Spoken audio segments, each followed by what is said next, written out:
Sesja was a department of the French Consulate and of the First French Empire in present-day Italy. It was named after the Sesia River. It was formed in 1802 when the Subalpine Republic, formerly the mainland portion of the Kingdom of Sardinia, was directly annexed to France. Its capital was Vercelli. The department was disbanded after the defeat of Napoleon in 1814. At the Congress of Vienna, the Savoyard King of Sardinia was restored in all his previous realms and domains, including Piedmont. Its territory is now divided between the Italian provinces of Vercelli and Biella. Subdivisions.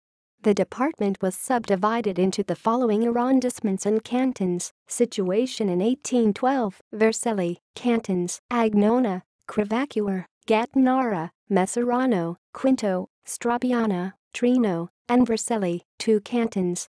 Biella, cantons: Biella, Bioglio, Cacciorna, Candello, Cavaglia, Casato, Graglia, Mongrando, and Masso Santa Maria.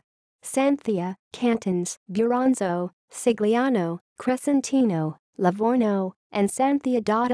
Its population in 1812 was 202,733, and its area was 335,118 hectares. References: